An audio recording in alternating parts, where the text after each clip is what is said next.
जन्मोजन्मी आम्ही बहुपुण्य केले तेव्हा या विठ्ठले कृपा केली असे एक संतवचन आहे। जेव्हा माणूस एखादा जन्मोजन्म पुण्य करतो तेव्हा विठ्ठल आपल्या चरणाशी त्या भक्ताला जागा देतो असं म्हणतात। आणि पंढरपूर हे विठ्ठलाचं तीर्थक्षेत्र आहे।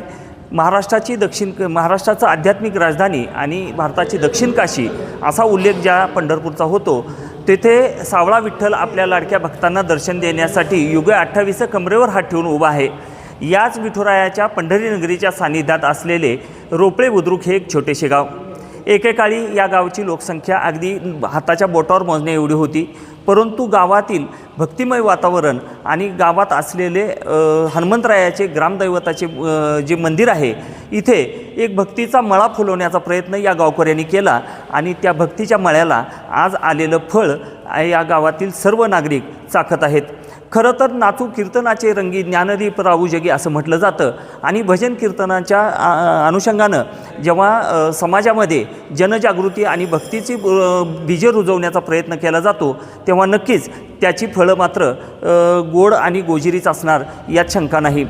पंढरपूर तालुक्यातील रोपळे गावामध्ये गेल्या 40-41 वर्षांपासून रामनवमी ते हनुमान जयंती असा अखंड हरिनाम सप्ताह होतो। मी ज्ञानेश्वर प्रसादिक भजनी मंडळ रोपळे हनुमान मंदिर यांचे मी अध्यक्ष असून आता येणाऱ्या श्री हनुमान ग्राम जन्मोत्सव आपल्या रोपळे गावचे आराध्य ग्रामदैवत श्री हनुमान यांचे जन्मोत्सव सोहळ्यानिमित्त 26/3/2026 ते 3/4/2026 या रामनवमी ते हनुमान जयंती या कालावधीमध्ये अखंड हरिनाम सप्ताह श्री जगद्गुरू तुकाराम महाराज गाथापारायण सोहळा या ठिकाणी संपन्न होत आहे। त्या कार्यक्रमाची रूपरेषा म्हणजे पहाटे 4 ते 6 काकड आरती, तदनंतर गाथापारायण 7 ते 11पर्यंत, तदनंतर गाथा भजन, तदनंतर भोजन आणि 3 ते 4 महिला भजनी मंडळ, 4 ते 5 हरिपाठ प्रवचन, 5 ते 6 आणि रात्री 9 ते 11 कीर्तन, तदनंतर रोपळे पंचक्रोशीतील सर्व भजनी मंडळांचे साधारण 12 ते 3 या दरम्यान हरिजागर असतो। हरिजागर झाल्यानंतर त्यानंतर परत काकड आरती, अशा प्रकारे हे सर्व 7 दिवस असा कार्यक्रमाची रूपरेषा राहते। तदनंतर हनुमान जन्मोत्सव सोहळा निमित्त पहाटे हरिभक्त पारायण आमचे गुरुवर्य ईश्वर महाराज कदम यांचे हनुमान जन्मोत्सवानिमित्त पहाटे 4 ते 6 हनुमान जन्मोत्सवानिमित्त जन्मोत्सवाचे कीर्तन होते आणि कीर्तन झाल्यानंतर संपूर्ण गावातील सर्व भाविकांना महाप्रसादाचं आयोजन केलं जातं आणि महाप्रसादाचं आयोजन झाल्यानंतर परत दुसऱ्या दिवशी दिंडी प्रदक्षिणा श्रींची पालखी मिरवणूक होते। पालखी मिरवणूक झाल्यानंतर रात्री कीर्तन होते आणि दुसऱ्या दिवशी हरिभक्त पारायण आमच्या मंडळाचे आधारस्तंभ हरिभक्त पारायण बबन महाराज खापाले यांचे कालेजी कीर्तन होते आणि कालेजी कीर्तन झाल्यानंतर जवळजवळ सोलापूर जिल्ह्यातील बरेचसे नामवंत भारुडकार यांचे भारुडाचं आयोजन होतं। खरं तर हा सप्ताहाची परंपरा अनादी कालापासून चालत आलेली आहे।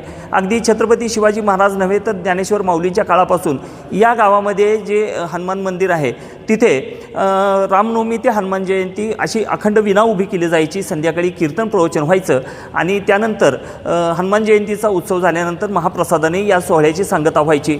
त्यानंतर साधारण 1985 साली गावातील मंडळींनी इथे अखंड हरिनाम सप्ताह ग्रंथराज ज्ञानेश्वरी पारायण सोहळ्याची सुरुवात केली आणि आज या अखंड हरिनाम सप्ताहाला 41व्या वर्षी एक मोठं आणि भव्य दिव्य असं स्वरूप प्राप्त झालेलं आहे। रामकृष्ण हरी, मी हरिभक्त पारायण पोपट तुळशीराम कदम रोपळे या हनुमान जन्मोत्सव सोहळ्यास अनादी कालापासून हनुमान जन्मोत्सव सोहळा अगदी छोट्या स्वरूपात साजरा होत होता की जुन्या परंपरेप्रमाणे अखंड 7 दिवस या ठिकाणी विणा उभा राहायचा। संध्याकाळी भजन व्हायचं. हनुमान जयंती दिवशी संध्याकाळी दिवसभर गहू गूळ जमा होऊन रात्रीच्याला त्याचा महाप्रसाद खीर व्हायची. दुसऱ्या दिवशी उत्सवाची मूर्तीची मिरवणूक निघायची, दिंडी प्रदक्षिणा, आणि या उत्सवाची सांगता व्हायची. परंतु ज्यावेळेसपासून या ज्ञानेश्वर प्रसादिक भजनी मंडळाची निर्मिती झाली, स्थापना झाली, 1985 पासून या ठिकाणी या अखंड हरिनाम सप्ताह ग्रंथराज ज्ञानेश्वरी पारायण सोहळ्याला सुरुवात झाली. आणि त्यावेळेसपासून की दररोज नैमित्तिक कार्यक्रम सुरू झाले, की अगदी काकडा आरतीपासून ज्ञानेश्वरी पारायण सोहळा, गाथा भजन, हरिपाठ, रात्री कीर्तन आणि अख्खी रात्र जागर आणि नंतर काकडा असं दैनंदिन कार्यक्रम 1987 पासून सुरुवात झाली. थोडाफार कालावधी लोकांच्या लक्षात येईपर्यंत थोडा भजनी मंडळाला म्हणजे अडचणीचा झाला. पण ज्यावेळेस लोकांना याचं महत्त्व कळालं त्यावेळेसपासून की लोक स्वतःहून या ठिकाणी येतात आणि आपली जी काय या उत्सवाकरता लागणारं मदत आहे ते स्वतःहून देतात. कारण याचा एक अनुभव 1997-98च्या कालावधीत आलता. आणि त्यावेळेस भजनी मंडळांनी सर्वांनी मिळून एक निर्णय घेतला की वर्गणी कुणाच्याही घरी जाऊन मागायची नाही. आणि हा निर्णय झाल्यानंतर योगायोग इतका चांगला आहे की पुढच्या वर्षीपासून या मंडळाची या सप्ताहाकरता जी वर्गणी लागते ती मंदिरातनं पावती पुस्तक नाम सप्ताह मंडपाच्या बाहेर न नेता स्वतःहून लोक इथं आणून देतात. हे एक फार मोठं या गावाचं योगदान आहे की आता कुणालाही वर्गणी मागावं लागत नाही. आणि त्यामुळे या उत्सवाला वर्षानुवर्षे एक मोठा प्रतिसाद मिळतो. लोक उत्साहाने या ठिकाणी सहभागी होतात आणि या कार्यक्रमाला मोठे स्वरूप आणण्याचा आजपर्यंत प्रयत्न झाला. पण आता ह्या 5 वर्षापासून अगदी ह्याला यात्रेचं स्वरूप यावं लागले. या हनुमान जन्मोत्सव उत्सवाला यावर्षी 41 वर्ष पूर्ण होत आहेत. आणि अविरतपणे परंपरेप्रमाणे हा उत्सव संपन्न होत आहे. या उत्सवाकरता रोपळे ग्रामस्थ तर आहेतच, पण पंचक्रोशीतील आसपासच्या गावातील लोकही अगदी श्रद्धेनं भावयुक्त अंतकरणाने या ठिकाणी येतात आणि या उत्सवाची शोभा वाढवतात. या सोहळ्याविषयी आपण माहिती घेण्यासाठी आज आलेलो आहोत. आणि इथे या भजनी मंडळाचे जे अध्यक्ष आहेत जगन्नाथ बुवा, त्यानंतर या सप्ताह उभा करण्यासाठी ज्यांनी आपल्या अतिशय कष्ट आणि प्रतिकूल परिस्थितीतून हा सप्ताह उभा केला आणि गावच्या तरुणांपर्यंत हा सप्ताह सोहळा घेऊन आले, ते बबन महाराज असतील किंवा विश्वंभर बुवा असतील. मनोजम मारुततुल्य वेगम जितेंद्रियम बुद्धिमता वरिष्ठम वातात्मचयुत वन्नर मुख्यम श्रीरामदूतम शरणम प्रपद्ये. मी हरिभक्तीपरायण विश्वंभर सोपान कदम महाराज, मुक्काम पोस्ट रोपळे बुद्रुक, तालुका पंढरपूर, जिल्हा सोलापूर. आमच्या या रोपळे ग्रामामध्ये भव्य आणि दिव्य असं हनुमान मंदिर आज आपल्या आलेल्या प्रत्येक भाविकाला आपल्या डोळ्यानं ते मंदिर पाहिल्यानंतर समाधान वाटेल अशी मंदिराची निर्मिती झालेली आहे. आणि ही मंदिराची निर्मिती होत असताना गावातील सर्व भाविकांनी सढळ हाताने देणगी देऊन हे मंदिर पूर्णत्वास नेलेले आहे. हा एक गावचा अभिमान आहे. याच्यामध्ये सर्वांनी गरीब, श्रीमंत, मध्यमवर्गीय, नोकरदार, गावात असूनसुद्धा बाहेरगावी नोकरीला असलेल्या सर्वांनी सहकार्य केलं. त्याच्यामुळं एवढी मोठी वस्तू आज एक, कारण मंदिर या मंदिर शब्दाचा अर्थच असा असतो की म म्हणजे मंगलता, दि म्हणजे दिव्यता, र म्हणजे रमणीयता. जिथं मंगलता, दिव्यता आणि रमणीयता नांदते त्याला मंदिर म्हणतात. कोणी जरी थकलेला, भागलेला, दुःखी मनुष्य मंदिरात आल्यानंतर त्याच्या अंतःकरणाला समाधान वाटावं अशी वस्तू म्हणजे मंदिर. असं पवित्र मंदिर रोपळे ग्रामामध्ये आज आपल्या डोळ्याला पाहायला मिळतं. त्याचबरोबर गावामध्ये हनुमंतरायाची जी मूर्ती आहे ही दक्षिणमुखी मूर्ती आहे.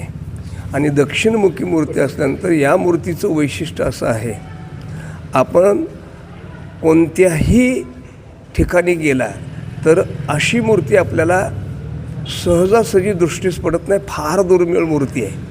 याचं कारण असं आहे की हनुमंतरायाच्या चरणावरती साष्टांग दंडवत घातलेला एक भक्त असेल अशा पद्धतीनं चरणावरती दंडवत घातलेला आहे.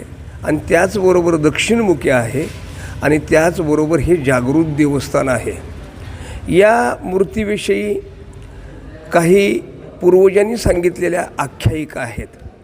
त्याच्यातील पहिली आख्यायिका असे आहे की नरवीर बापू गोखले यांचं युद्ध ज्या ठिकाणी झालं तिथं आज एक मोठा आष्टी तलाव आहे आणि त्याच रणांगणाच्या ठिकाणावरती त्या तलावाची निर्मिती झाली. तिथं नरवीर बापूसाहेब गोखले यांचं स्मारक होतं.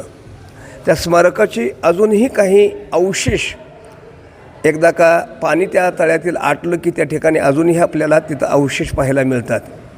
मग असंच पूर्वी एकदा दुष्काळ पडल्यानंतर तिथं या पंचक्रोशीतील सगळे ग्रामस्थ आपापली जनावरं घेऊन त्या ठिकाणी चारण्यासाठी जात असत आणि तिथं गेल्यानंतर ही अशी भव्य आणि दिव्य मूर्ती आष्टी, येवती, रोपळे या सगळ्या ग्रामस्थांच्या दृष्टीस पडली.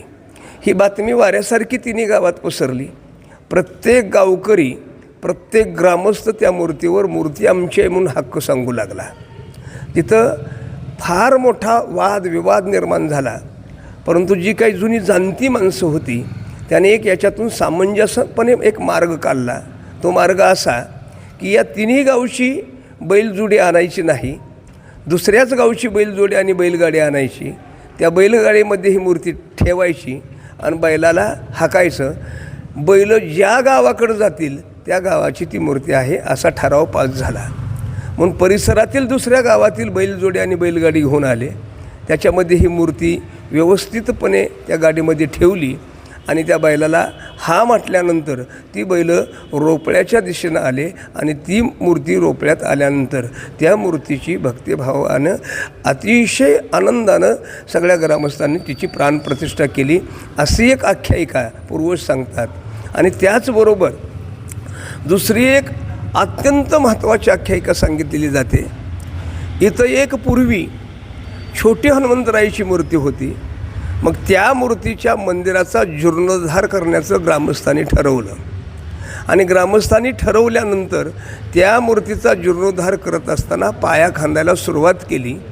पाया खांदायला सुरुवात केल्यानंतर फार मोठा खाली 7-8 फुटावरती, कारण इथं धर नव्हता म्हणून 7-8 फूट खोल खाली खांदल्यानंतर फार मोठा दगड आहे असं गावकऱ्याला जाणवलं. मग शेवटी गावकऱ्यांनी विचार केला, हा दगड फोडण्यापेक्षा काय आहे हे आपण पाहू. म्हणून 7-8 फुटावरती त्या असणारा परिसर अगदी 7-8 फूट व्यवस्थितपणे खोदला आणि खोदल्यानंतर ही मूर्ती आहे अशी पालती झोपलेली होती. म्हणजे तोंड खाली होतं, पाठ वरती होती. मग ग्रामस्थांनी विचार केला उचलून तर पाहूया. म्हणून सगळ्या ग्रामस्थांनी ती मूर्ती उचलली तशी ही दक्षिणमुखी मारुतीची मूर्ती ग्रामस्थाला डोळ्याला दिसली. ग्रामस्थाला आनंद झाला, कारण नाही घडविला नाही बैसविला, ही मूर्ती कुठं घडलेली नाही किंवा कोणी अर्पण केलेलं नाही. स्वतः हनुमंतराय जणू काही या गावात अवताराला आले आणि म्हणून गावकऱ्याची श्रद्धा की हनुमंतरायच आपल्या गावात स्वतःहून आलेत. कारण मूर्ती घडवली तर नाही, कोणी आणली नाही, कोणत्या देणगीदारांनी दिली नाही. मूळ मूर्ती ही पायामध्ये सापडलेली आहे आणि ज्या ठिकाणी सापडली त्याच ठिकाणी आहे अशी दक्षिणमुखी सापडली. म्हणून ज्या ठिकाणी सापडली त्याच ठिकाणी अगदी व्यवस्थित पायाभरणी करून ग्रामस्थांनी मोठ्या भक्तिभावयुक्त अंतकरणानं मूर्तीची प्राणप्रतिष्ठा केली आणि त्या दिवसापासून ग्रामदैवत म्हणून गावानं हनुमंतरायाला स्वीकारलं. कारण शक्यतो ग्रामदैवत फार वेगळे असतात. ग्रामदैवत हनुमंतराय असं क्वचित असं तुम्हाला की एखादं क्वचित गाव सापडेल, पण एक भाग्य आहे रोपळ्याचं की रामभक्त हनुमंतरायाचं ग्रामदैवत हे हनुमंतराय आहेत. आणि त्याचबरोबर जे भगवंतानी आपले 6 गुण अनेक भक्ताला दिले. कारण यशे थोरविला मारुती अवदार्य दिदले करणं हाती. जसं भगवंताचे 6 गुण आहेत, ऐका यशस्वी अवदार्य ज्ञान वैराग्य ऐश्वर, हे 6 गुणवरी वस्ती जेत म्हणून तो भगवंतो. याच्यातील यश नावाचा जो गुण आहे तो भगवंतानी हनुमंतरायाला प्रदान केलेला आहे. म्हणून यशाची मूर्ती म्हणून हनुमंतरायाकडे पाहिलं जातं. आणि त्याचबरोबर जे कोणी भक्तिभावानं हनुमंतरायाची सेवा करतात त्यांना निश्चित यशाची प्राप्ती होती. म्हणून हे सगळं विश्वासानं श्रद्धेनं आज सगळेच जण हनुमंतरायाचं अख्खं गाव म्हणण्यापेक्षा पंचक्रोशीतील अगदी सगळेच भाविक पंचक्रोशीत म्हणण्यापेक्षा पुणे मुंबईवरून सुद्धा हनुमान जन्मोत्सव सोहळ्यासाठी केवळ हनुमान जन्मोत्सव सोहळ्यासाठी भाविक इथं येतात, कारण त्यांना त्यांचा अनुभव आहे. असं जागृत देवस्थान असणारं हे हनुमंतराय आहे, इतकं वैशिष्ट्यपूर्ण आहे. मी सर्वांना ज्यांनी हे आमच्या लोकशाही शिवशाही न्यूज आमचे असणारे सचिनजी कुलकर्णी यांना द्यावे तेवढे फार मोठे धन्यवाद आहेत. त्यांच्या करवी आज हा जो प्रसार होतो आहे, ज्यांच्यापर्यंत ही बातमी जाईल, मी ते सगळ्यांना हात जोडून नम्रतेची विनंती करतो की त्यांनी एकदा तरी येऊन या हनुमंतरायाचं दर्शन घ्यावं.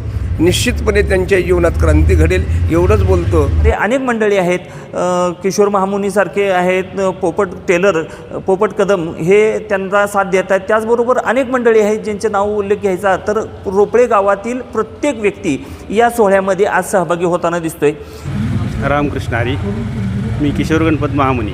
हा जन्मोत्सव सोहळा गेली 41 वर्ष अखंडपणे चालू आहे आणि यामध्ये अनेक विद्वान नामवंत महाराष्ट्रातील सर्व कीर्तनकारांची ज्ञानदाराचं कार्य झालेलं आहे.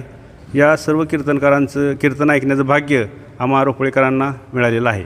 इतकंच नव्हं तर या सोहळ्याची फलश्रुती काय गेल्या 40 वर्षातील असं जर आपण विचारलं तर या सोहळ्याची फलश्रुती अशी आहे की कोणी एकेकाळी जेव्हा फक्त ज्येष्ठ आणि गावातील वरिष्ठ मंडळीच या सोहळ्यामध्ये सहभागी व्हायची, पण आज मात्र अगदी लहान मुलांपासून वृद्धांपर्यंत आणि महिलांपर्यंत सर्व नागरिक गावचे ग्रामस्थ या सोहळ्यामध्ये सहभागी होतात. नमस्कार, मी रोहित वाघमारे, ज्ञानेश्वर प्रसादी भजनी मंडळाचा सदस्य आहे. आपल्या या रोपळेगावचे ग्रामदैवत श्री हनुमंतरायांचा जन्मोत्सव सोहळा हा अतिशय मोठ्या उत्साहाच्या वातावरणामध्ये संपन्न होत असताना हा उत्सव सोहळा खऱ्या अर्थानं या ज्ञानेश्वर प्रसादी भजनी मंडळाचे संस्थापक गुरुवरे बबन महाराज खापाले आणि गुरुवरे विश्वंभर महाराज कदम यांच्या मार्गदर्शनाखाली खरं तर हा अतिशय संघर्षमयमध्ये हे भजनी मंडळ उभं राहिलं. त्या काळी आम्ही नव्हतो हे, आता ह्यांच्या सांगण्यावरून अतिशय संघर्षमयातून हे भजनी मंडळ आज मोठं झालं आणि हा उत्सव सोहळा एवढ्या मोठ्या उंचीला पोचला की एवले सेरोपला वेलद्वारी त्याचा वेलो गेला गगनावर या माऊलींच्या उक्तीप्रमाणे हा दैत्यमेमान सोहळा पंचक्रोशीमध्ये अतिशय उत्कृष्ट प्रकारचा घडला. त्याला ह्या सर्वांचं भजनी मंडळाचं किंवा इतर सर्व सदस्यांचा अतिशय त्यागी श्रेय आहे. त्याबद्दल मी त्यांचा आधी ऋण व्यक्त करतो. त्यांनी हा सोहळा ह्या उंचीपर्यंत नेऊन ठेवला आणि असा सोहळा इथून पुढं अतिशय मोठ्या उत्साहाच्या वातावरणामध्ये संपन्न होत असताना एक काळ असा होता की हा सोहळा फक्त एक ज्येष्ठ वयस्कर आणि ज्येष्ठ माणसांमध्येच हे नामसंकीर्तन आणि भजन व्हायचं.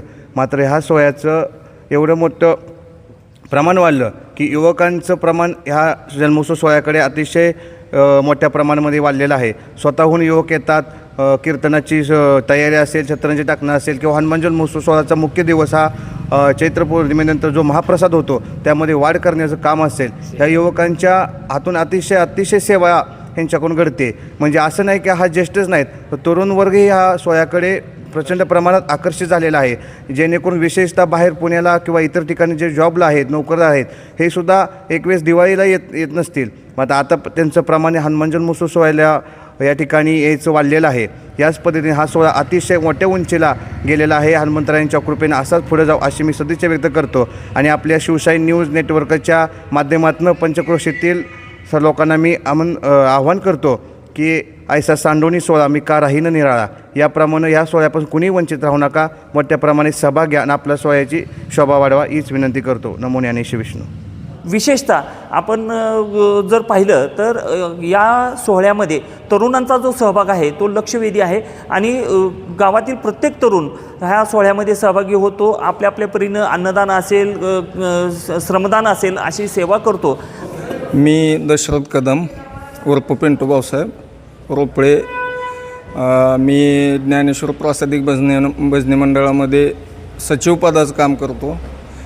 मला कळतं असं हनुमान मंदिरामध्ये म्हणजे आमची सेवा असते आणि गावातला उत्सव अगदी वरचेवर म्हणजे मोठ्या प्रमाणात उत्सव साजरा व्हायला लागला आहे. आता तर आम्ही ह्या 4-5 वर्षामध्ये यात्रेचं स्वरूप आणलेलं आहे आणि गावामध्ये खेळणे, पाळणे, मोठमोठे व्यावसायिक व्यापारी असे आम्ही बोलवून या आमच्या नाम सप्ताहाला एक यात्रेचं स्वरूप आणलेलं आहे आणि गावातल्या लोकांचा यामध्ये भरपूर प्रतिसाद मिळतो आणि लोक त्याचा आनंदसुद्धा घेतात. मी शंकर कदम रामनवमी ते हनुमान जयंती निमित्त सर्व कार्यक्रम करत असताना आम्ही रक्तदान शिबिर आणि सर्व रोगतज्ञ शिबिर ही या कार्यक्रमामध्ये घेतो आणि याचा सर्व गावकऱ्यांना लाभ घेता येतो. रामकृष्ण हरी. माझे नाव पंडित महादेवाद मिले. या मंदिरामध्ये रामजप चालू आहे. 3 वर्ष पूर्ण होतात. 3 कोटी जप पूर्ण झालेला आहे. प्रत्येक अमावस्या पौर्णिमा शनिवार या दिवशी जप घेतला जातो. 200-300 समाज असतो आणि आता आम्ही अमावस्या पौर्णिमेला महाप्रसाद ठेवलेला आहे. महाराष्ट्रामध्ये संत परंपरा खूप मोठी आहे. संतांची मांदिळी खूप मोठी आहे. काही संतांनी अभंगातून लोकांना ज्ञान दिलं, काही संतांनी कीर्तनातून ज्ञान दिलं, तर एकनाथांनी आपल्या भारुडातून मनोरंजन करत करत लोकांना ज्ञान दिलं आणि लोकशिक्षणाचं एक प्रभावी माध्यम म्हणून भारुडाकडे पाहिलं जातं. या नाथांनी रचलेल्या भारुडाची परंपरा या रोपड्याच्या सोहळ्यानिमित्त आजही अखंडपणे जपली गेलेली आहे. सोंगी भारुड म्हणजे विविध प्रकारची सोंग घेऊन भारुडातून उपरोधिक शैलीनं किंवा विनोदी शैलीनं लोकांना ज्ञान देणं ही भारुडांची जी संकल्पना नाथांनी मांडलेली होती ती परंपरा आजही या रोपड्यात जपली गेलेली आहे. आणि या रोपड्यामधल्या जे काही सोहळ्यामध्ये भारूड सादर करणारे महाराष्ट्रातले अनेक भारूडकार आज नावारूपाला आलेले आहेत. माझी जन्मभूमी रोपळेगाव आणि या रोपळेगावामध्ये माझा जन्म झाला. रोपळेगाव म्हणजे साधू संतांच्या पदस्पर्शाने पावन झालेलं आहे. साधू संतांच्याच नाही, प्रत्यक्ष पांडुरंगाच्या पदस्पर्शाने पावन झालेले गाव. या गावामध्ये माझा जन्म झाला. मला वाटतं मी शून्यातून महाराज झालो. माझं शाळेत नावसुद्धा नाही, पण भगवंताची कृपा आणि पूर्वपुण्य हे माझं फळाला आलं. काही सप्त्यामध्ये 8 दिवस पडतात, 9 दिवस पडतात. सप्ताह झाल्यानंतर शेवटच्या दिवशी गावामधून हनुमंतरायाची नगरप्रदक्षिणा निघते आणि नगरप्रदक्षिणा निघाल्यानंतर आम्ही या नामसप्ताह मंडपमध्ये अगदी भरगच्च भारुडाचा कार्यक्रम साजरा करतो. काही बाहेरगावची मंडळी बोलवतो. अनेक सोलापूर जिल्ह्यातले सगळे लोक भारुडकार आमच्या इथे येतात आणि आमच्याही गावानं भारुडाची परंपरा आजपर्यंत टिकवली. आणि या सोहळा सगळे गावकरी मिळून पार पडतात. त्यामुळेच आज हा सोहळा जो रोपड्याचा ग्रामदैवत श्री हनुमान जन्मोत्सवाचा सोहळा जो आहे तो फक्त रोपड्याचा राहिला नसून हा संपूर्ण पंढरपूर परिसराचा पंचक्रोशीचा सोहळा झालेला आहे. ताज्या घडामोडी जाणून घेण्यासाठी शिवशाही न्यूज यूट्यूब चॅनलला सबस्क्राईब करा. आपण हा व्हिडिओ फेसबुकवर पाहत असाल तर फेसबुक पेज फॉलो करा आणि शिवशाही न्यूज.com या आपल्या वेबसाईटलाही भेट द्या.